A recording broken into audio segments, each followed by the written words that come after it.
Hello everyone, कैसे हैं आप सब। स्वागत है आप सभी का सर जी ऑनलाइन के यूट्यूब प्लेटफॉर्म पर। तो बच्चों, हमारी यूपी पुलिस कांस्टेबल के अपकमिंग एग्जाम के लिए रीजनिंग की क्लासेस चल रही हैं, जिसमें आज हम शुरू करने वाले हैं अपना एक नया चैप्टर।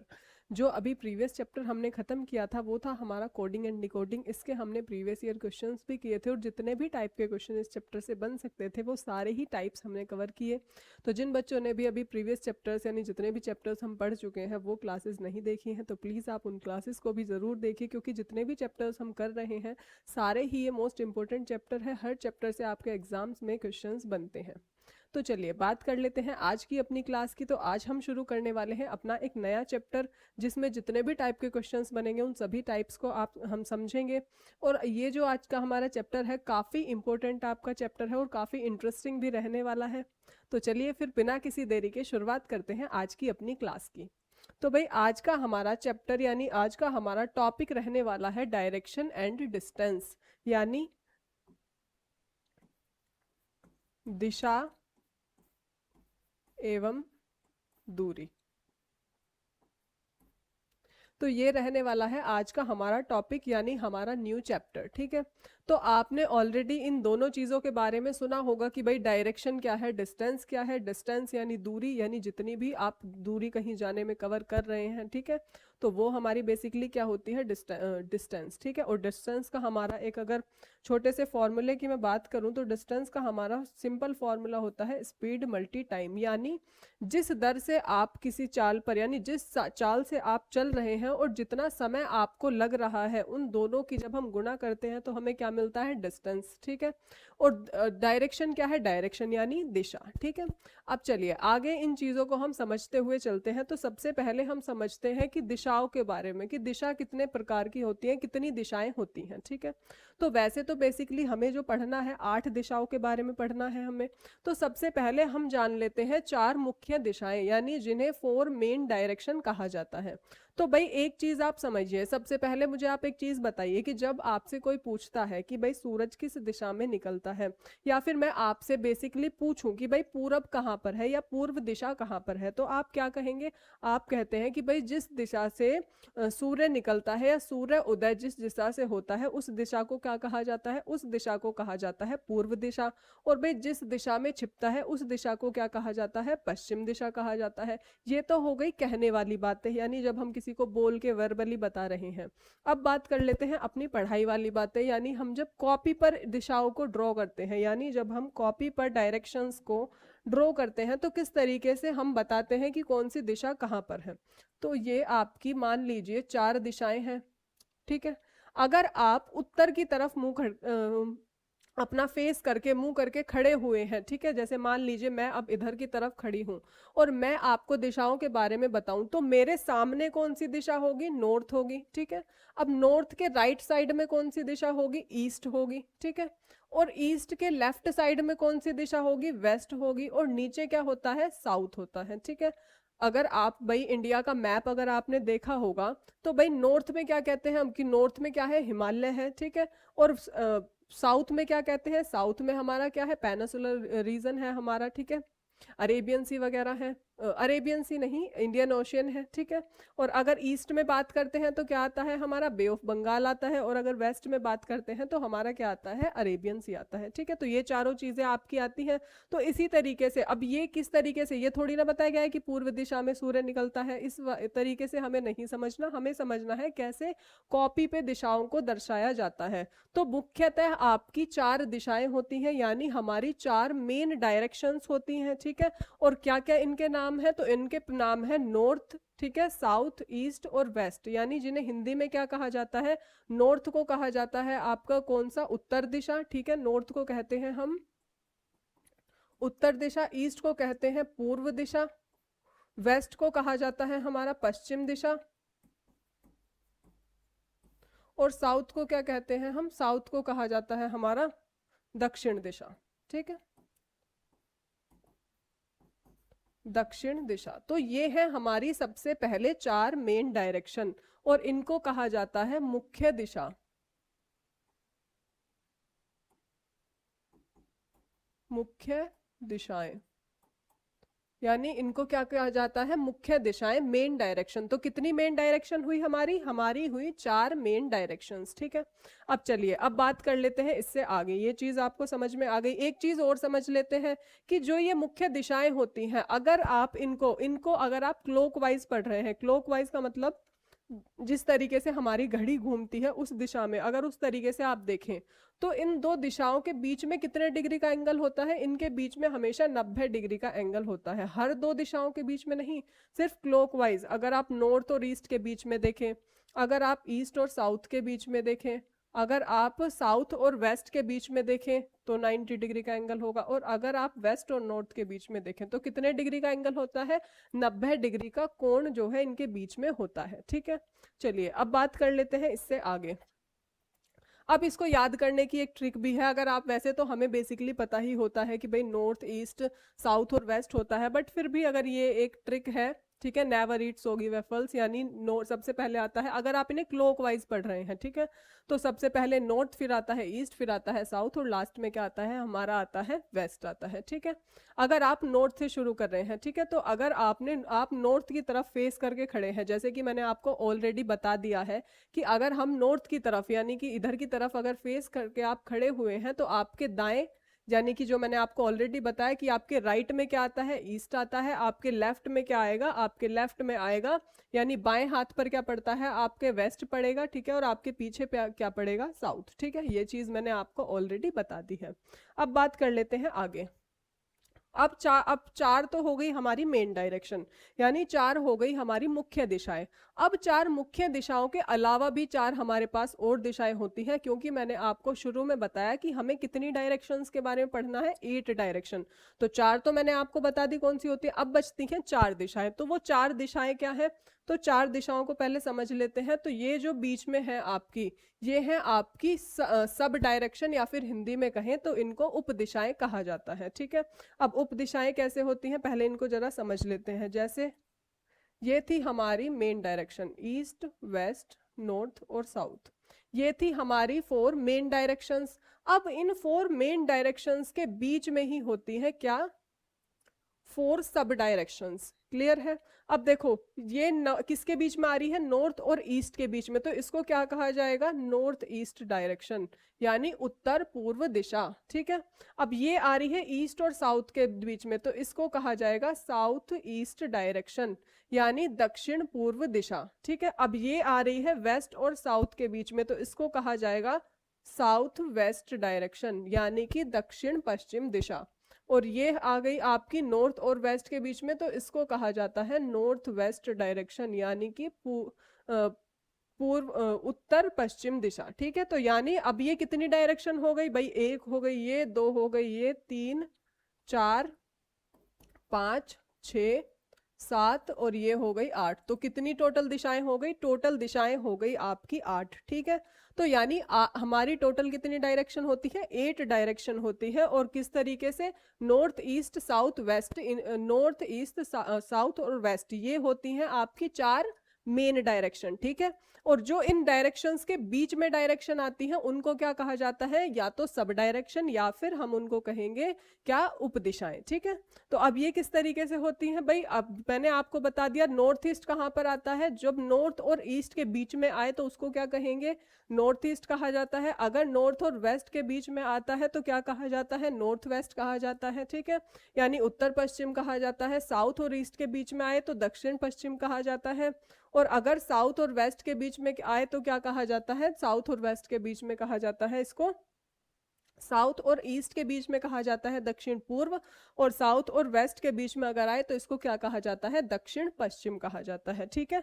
तो यहाँ पर आपकी टोटल 8 डायरेक्शन हो गई। नॉर्थ और ईस्ट के बीच में आने वाली नॉर्थ ईस्ट हो गई, साउथ और ईस्ट और साउथ के बीच में आने वाली हो गई साउथ ईस्ट हो गई, ठीक है। और साउथ और वेस्ट के बीच में आने वाली साउथ वेस्ट हो गई।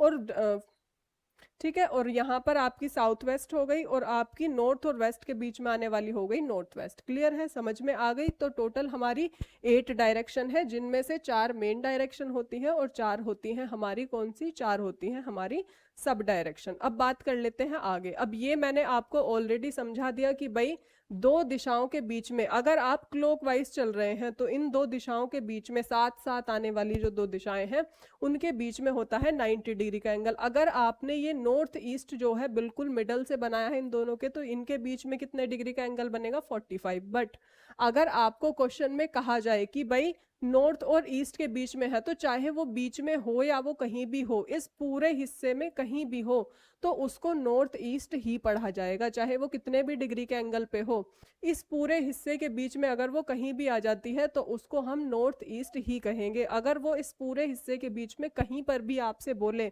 तो हम उसको क्या पढ़ेंगे, हम साउथ ईस्ट ही पढ़ेंगे। ठीक है। और इनका जो घूमने का जो चक्र है वो किस तरीके से है, क्लॉकवाइज। क्लॉकवाइज यानी कि घड़ी की दिशा में। ठीक है।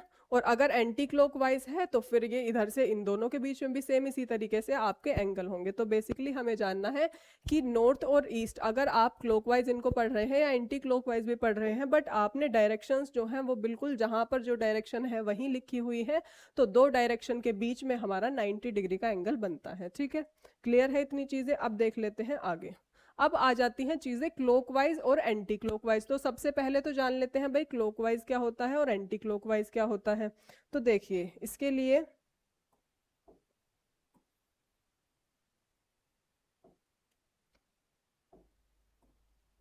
एक घड़ी जो है हम ड्रॉ कर लेते हैं। जैसे मान लीजिए 12, 1 2 3 4 5 6 7 8 9 10 और 11। ठीक है।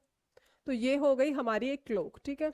अब ये क्लॉक हो गई। अब इसमें क्लॉकवाइज क्या है और एंटी क्लॉकवाइज क्या है भाई, जब आपकी घड़ी घूमती है या जब हमारा टाइम वगैरह शुरू होता है देखने आप टाइम लग, तो घड़ी किस तरीके से घूमती है, ऐसे घूमती है।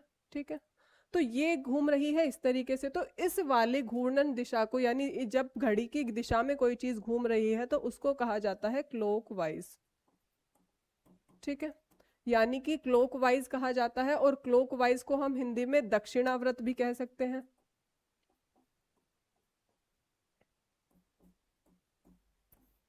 अगर कोई चीज जो है क्लॉकवाइज इसके विपरीत घूम रही है तो हम इसको क्या कहेंगे, तो हम इसको कहते हैं हिंदी में, इंग्लिश में कहते हैं एंटी क्लॉकवाइज। Anti clockwise. और हिंदी में कहा जाता है वामाव्रत। क्लियर है, दोनों चीजें समझ में आ गई। अब देखते हैं आगे। क्लॉकवाइज का मतलब होता है घड़ी की दिशा, जो कि मैंने आपको ऑलरेडी बताया। क्लॉकवाइज का मतलब होता है जिस दिशा में हमारी घड़ी घूमती है वही दिशा, उसको कहते हैं क्लॉकवाइज। जैसे कि इसमें के नाम में ही है ऑलरेडी कि भाई क्लॉकवाइज। ठीक है। तो जिस दिशा में घड़ी की सुई चलती है, तो जिस दिशा में घड़ी घूमती है उसको कहते हैं क्लॉकवाइज। अब ये डायरेक्शन होती कैसे है, अगर इनको हम डायरेक्शन वाइज समझे तो कैसे शुरू होती है भाई क्लॉकवाइज, तो सबसे पहले आता है नॉर्थ, फिर आ जाता है आपका ईस्ट, फिर आ जाता है साउथ और फिर आता है वेस्ट, अगर घड़ी की दिशा में घूम रहा है। ठीक है। तो डायरेक्शंस क्या रहेंगी हमारी, नॉर्थ ईस्ट साउथ और वेस्ट। अब आगे बात कर लेते हैं एंटी क्लॉकवाइज। एंटी क्लॉकवाइज होता है घड़ी की उल्टी दिशा में घूमना। ठीक है। तो घड़ी की उल्टी दिशा में कैसे घूम रहा है, यानी नॉर्थ वेस्ट साउथ ईस्ट, यानी उल्टी दिशा में पहले नॉर्थ फिर वेस्ट फिर साउथ और फिर ईस्ट, इनको कहते हैं क्लॉकवाइज और एंटी क्लॉकवाइज। ठीक है। और अगर आप इसको जो है जल्दी से सिर्फ वर्बली याद रखना चाहते हैं तो क्लॉकवाइज का मतलब होता है दायां घूमना और एंटी क्लॉकवाइज का मतलब होता है बायां घूमना। भाई अगर मैं यहाँ पर खड़ी हूँ तो मेरे इधर के साइड क्या है, घड़ी कैसे घूम रही है, इधर को घूम रही है, इधर से घूम रही है, और इधर मेरे कौन सा हाथ पड़ता है, राइट हैंड पड़ता है। तो हम इसको क्या कहते हैं, इसकी ये दायां घूम रही है और इसीलिए इसको दक्षिणाव्रत भी कहा जाता है। और अगर मैं अपने इधर बात करूं भाई, जो मेरी क्लॉक है अगर मैं एंटी क्लॉकवाइज बात करूं तो वो ऐसे घूम रही है, यानी वो मेरे इधर की तरफ पड़ेगी, तो इसको क्या कहते हैं, हम बायां घूमना कहते हैं और इसको इसीलिए कहा जाता है वामाव्रत। तो ध्यान रखना, अगर क्लॉकवाइज कहे तो यानी राइट हैंड की तरफ चलना है आपको, और अगर एंटी क्लॉकवाइज कहे तो आपको किधर चलना है, लेफ्ट हैंड की तरफ। दोनों तरीके से याद रखना, दक्षिणाव्रत। ठीक है।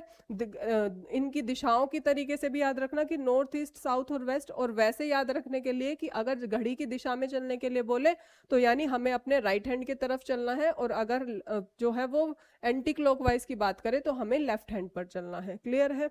चलिए अब देख लेते हैं आगे। ठीक है, तो यहाँ पर ये समझाया भी हुआ है कि भाई क्लॉकवाइज मतलब घड़ी की दिशा, जिस तरीके से हमारी घड़ी घूमती है उसको कहते हैं क्लॉकवाइज, और एंटी क्लॉकवाइज यानी घड़ी की विपरीत दिशा में। ठीक है, चलिए अब इसमें हम एक चीज और समझ लेते हैं अभी, क्योंकि जब क्वेश्चंस आएंगे तो वहां पर आपको यूज करना होगा उस चीज का। तो वो क्या है? वो है हमारी पाइथागोरस प्रमेय यानी पाइथागोरस थ्योरम। ठीक है, इसको मैं आपको स्टार्टिंग में ही समझा देती हूँ, क्योंकि आगे जब हम क्वेश्चंस करेंगे तो वहां पर इसका यूज करना होगा और फिर मुझे वहां पर आपको एक्सप्लेन करना होगा। तो जो जो चीजें अब ये जो मैंने स्टार्टिंग में आपको इतनी सारी चीजें बताई हैं, वो क्यों बताई हैं? क्योंकि जब हम क्वेश्चंस करेंगे, टाइप वाइज भी क्वेश्चन करेंगे, तो इन सब चीजों का वहां पर यूज होगा कि भाई क्लॉकवाइज, जब जैसे कोई व्यक्ति चल रहा होगा तो कहा जाएगा क्वेश्चन में कि वो क्लॉकवाइज चल रहा है, तो आपको फिर मैं वहां पर समझाऊंगी कि क्लॉकवाइज ये है, एंटी क्लॉकवाइज। इसीलिए जो जो चीजें मैंने आपको शुरू में बताई है वो सारी ही हमें यूज करनी है क्वेश्चंस में, और उनमें से ही एक आ जाती है हमारी पाइथागोरस थ्योरम। तो पाइथागोरस थ्योरम को भी हम जो है समझते हुए चलते हैं बेसिकली कि पाइथागोरस थ्योरम है क्या।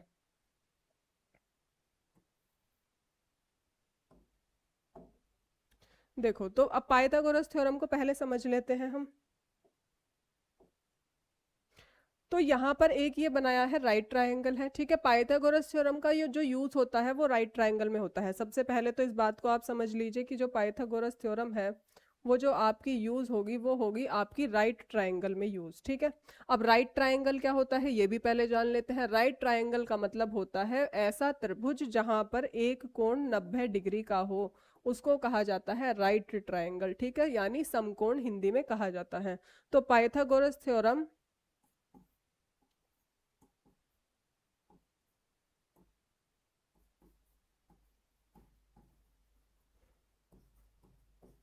is used in right triangle।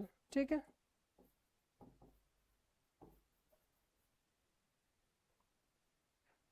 ठीक है, तो पाइथागोरस थ्योरम का यूज किस में किया जाता है? तो पाइथागोरस थ्योरम का यूज किया जाता है राइट ट्रायंगल में। सबसे पहले तो ये जान लो, ये ना हो कि कोई भी त्रिभुज आ जाए और वहां पर आप पाइथागोरस थ्योरम लगा रहे हो। अब इसमें तीन चीजें होती हैं जो हमें याद रखनी है। सबसे पहले होता है कर्ण, यानी जिसे कहा जाता है हाइपोटेनस इंग्लिश में। ठीक है, उसके बाद आता है आधार, जिसे कहा जाता है बेस इंग्लिश में। ठीक है, और फिर आता है लंब, जिसे इंग्लिश में कहा जाता है परपेंडिकुलर। ठीक है, तो ये तीन चीजें हैं, कर्ण, आधार, लंब। जिसे कर्ण को कहा जाता है हाइपोटेनस, और आधार को कहा जाता है बेस, और जो है लंब को कहा जाता है परपेंडिकुलर। ठीक है, अब यहाँ पर जो ये कर्ण है ये आपकी लॉन्गेस्ट होती है, सबसे लंबी, लॉन्गेस्ट साइड।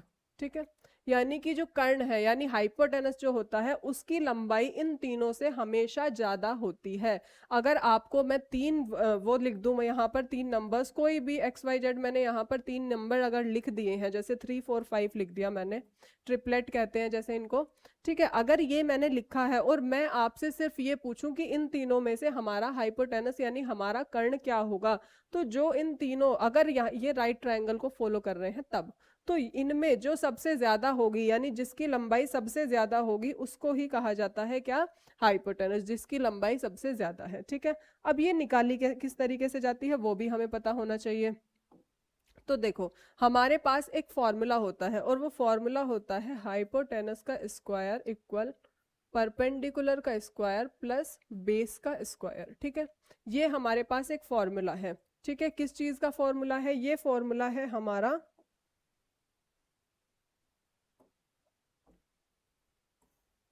ठीक है, ये फॉर्मूला हमारा किस चीज का है? अगर मैं आपसे हाइपोटेनस निकालने के लिए कहूं तो, अब यहीं पर अगर आपसे परपेंडिकुलर निकालने के लिए कह दिया जाए तो फॉर्मूला क्या बन जाएगा भाई? ये बेस आ जाएगा इधर, तो परपेंडिकुलर का फॉर्मूला हो जाएगा हाइपोटेनस माइनस बेस का स्क्वायर।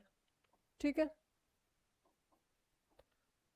ये हो गया दूसरा। और यहीं पर अगर आपको बेस निकालने के लिए कह दिया जाए यानी आधार निकालने के लिए कह दिया जाए तो उसका फॉर्मूला क्या होगा? कर्ण माइनस लंब का स्क्वायर। तो यहाँ पर मैंने आपको जो है तीनों चीजें बता दी हैं। अगर आपसे कोई सी भी चीज निकालने के लिए कह दिया जाए तो किस तरीके से आपको फाइंड करनी है। सबसे पहले समझ लो कि भाई राइट ट्रायंगल में पाइथागोरस थ्योरम यूज होती है। पाइथागोरस थ्योरम के तीन मुख्य आधार हैं, तीन बेस हैं जिनके ऊपर आपकी ये थ्योरम डिपेंड करती है। वो क्या है? Hypotenuse, base and perpendicular.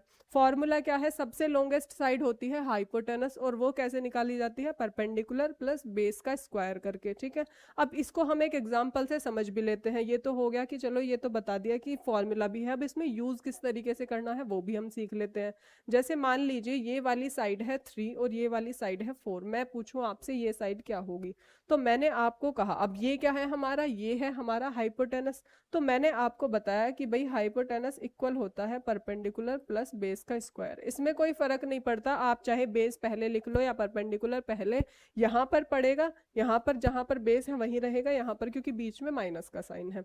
But plus में तो कोई फर्क पड़ता नहीं है, चाहे आप परपेंडिकुलर को पहले लिखो या बेस को बाद में। अब जैसे क्वेश्चन में हमें दिया गया है 3 और 4, तो परपेंडिकुलर क्या है यानी लंब क्या है? 3 है, तो 3 का स्क्वायर क्या होता है? 9, प्लस बेस क्या है? 4 है, और 4 का स्क्वायर क्या होता है? 16। तो यानी ये कितना आया हमारा? ये हो गया 25। और हाइपोटेनस का स्क्वायर कितना आया? 25। हमें सिर्फ h की वैल्यू चाहिए होती है, तो यानी जो स्क्वायर हो वो बन जाता है रूट। तो यानी हमारी कितनी वैल्यू आई? 5। तो इस तरीके से हमें वैल्यू फाइंड करनी होती है। चलो इसको थोड़ा सा और अच्छे से समझ लेते हैं। यहाँ पर थोड़ा मैंने ज्यादा डिटेल में आपको नहीं बताया, दोबारा से इसको समझते हैं। जैसे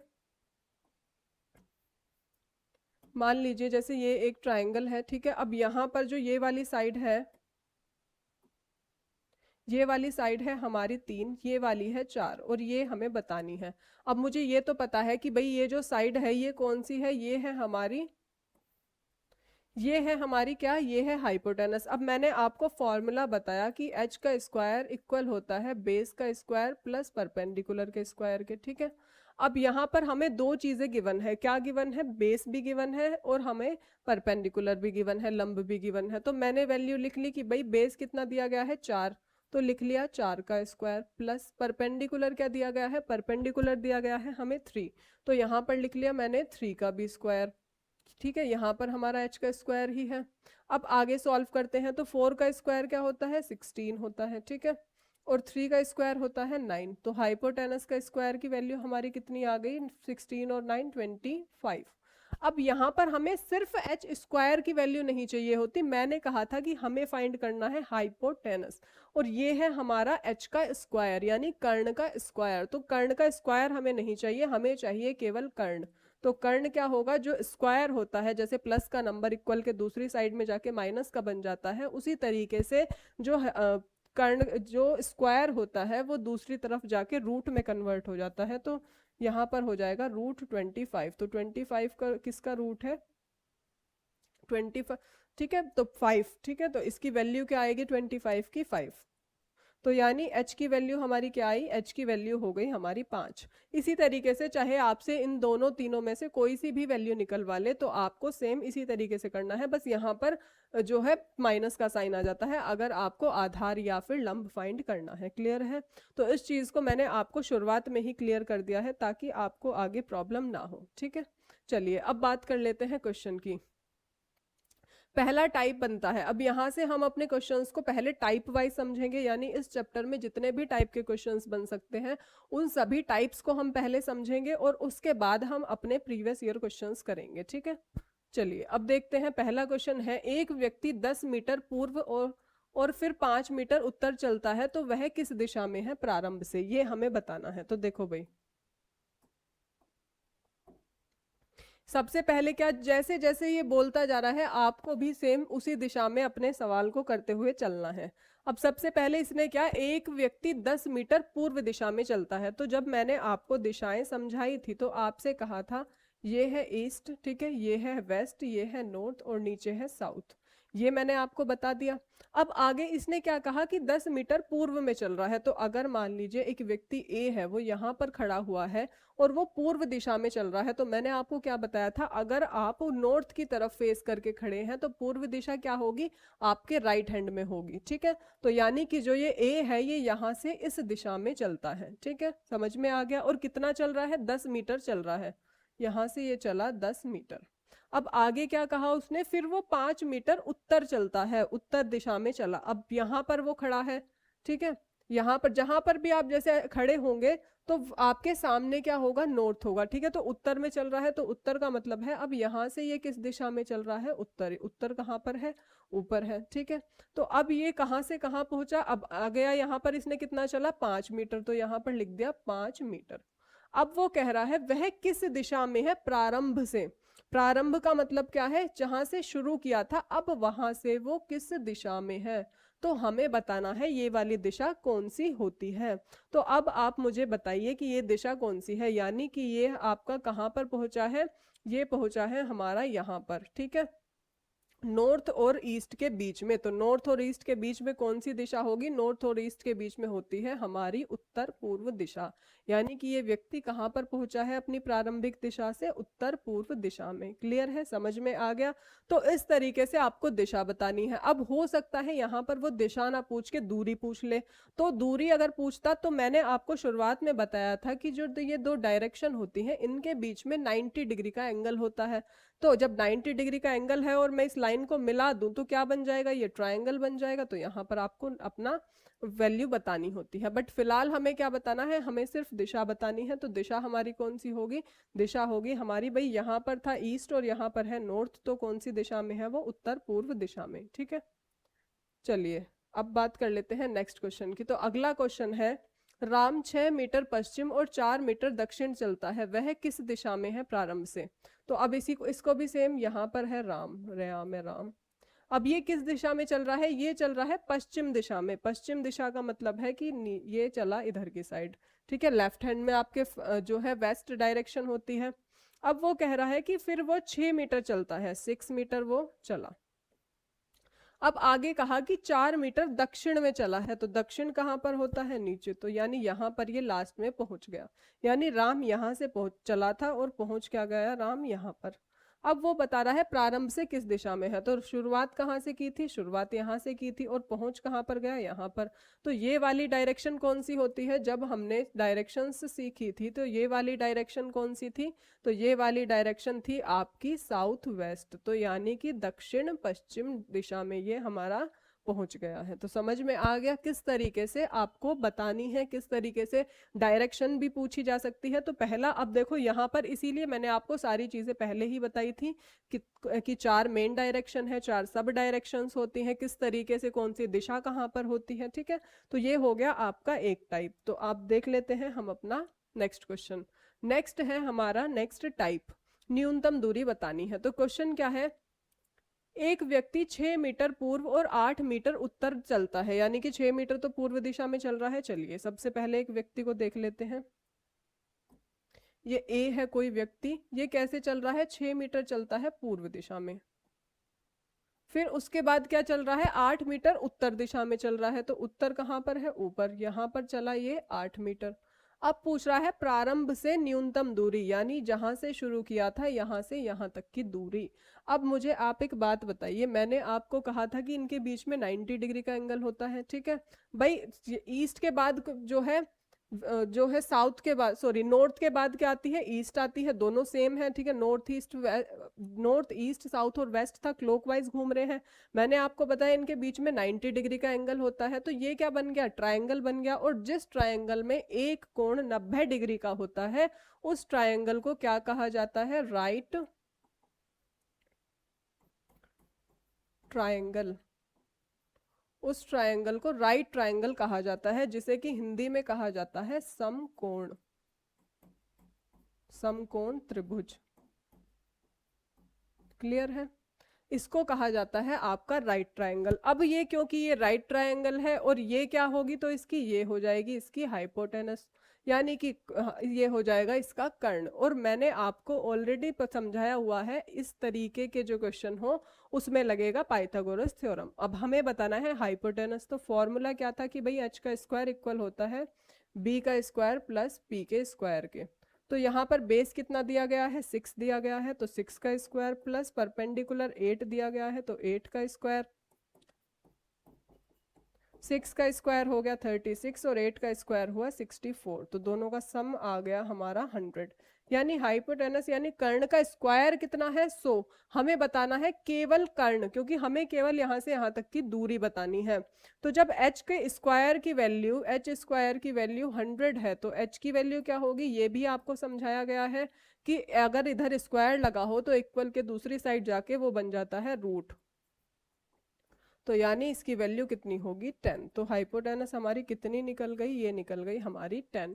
तो यानी हमारी न्यूनतम दूरी कितनी है, न्यूनतम दूरी है हमारी 10 मीटर। समझ में आ गया। तो अब इसीलिए मैंने आपको ये सारी चीजें स्टार्टिंग में ही समझा दी हैं कि जब हम अब क्वेश्चंस करेंगे तो आपको बिल्कुल भी कंफ्यूजन नहीं होना चाहिए। क्या एच है, क्या बी है, क्या पी है, क्यों ये, कैसा ये त्रिभुज है, कैसा ये कोण है, कैसे इस्तेमाल करना है। ठीक है, चलिए बात कर लेते हैं आगे। नेक्स्ट क्वेश्चन है हमारा, राम 5 मीटर दक्षिण और 12 मीटर पूर्व चलता है, तो दूरी क्या होगी। ठीक है, यानी दूरी का मतलब वही हमें न्यूनतम दूरी बतानी है। तो अब देखिए आगे, सबसे पहले क्या कह रहा है कि राम जो है वो 5 मीटर दक्षिण चल रहा है, 5 मीटर दक्षिण दिशा में। तो दक्षिण कहाँ होता है, नीचे। तो दक्षिण दिशा में कितना चला, ये 5 मीटर चला। अब आगे कह रहा है कि 12 मीटर पूर्व दिशा में चल रहा है। पूर्व दिशा कहाँ पर है, पूर्व दिशा होगी, देखो यहां से चलना शुरू किया, यहां पर पहुंच गया।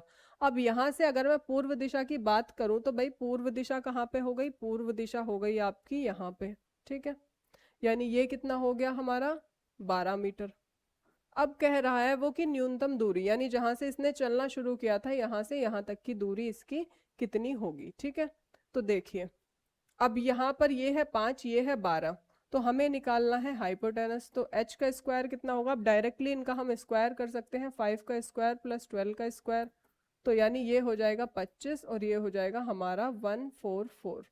तो यानी ये कितना आया, 5 और 4 9, 4 और 2 6 और 1। तो h स्क्वायर की वैल्यू आई 169, यानी h की वैल्यू होगी अंडर रूट 169, और 169 किसका रूट होता है, 13 का। तो यानी वैल्यू हमारी क्या आ गई, 13 मीटर। क्लियर है। तो यहाँ तक ही आज हम अपने क्वेश्चंस को रखेंगे। ठीक है, तो यहाँ पर भाई जितने भी मैंने आपको स्टार्टिंग में इसका इंट्रो दे दिया है कि क्या क्या इस चैप्टर में यूज होने वाला है। ठीक है, वो चीज़ें आपको जो है ध्यान रखनी है, उनकी प्रैक्टिस भी आपको करनी है। और ये हमने सिर्फ इसके आज 2 टाइप सीखे हैं, अभी इसमें काफ़ी सारे टाइप्स बचते हैं जिनको हम अपनी नेक्स्ट क्लास में कवर करेंगे। और जो मैंने स्टार्टिंग में जितनी भी चीज़ें बताई हैं उनके आप नोट्स भी अपने अच्छे से प्रिपेयर कर लीजिए ताकि आपको बाद में प्रॉब्लम ना हो। ठीक है, तो आज की क्लास को हम यहीं तक रखते हैं, मिलते हैं अपनी नेक्स्ट क्लास में, तब तक के लिए bye bye and have a nice day.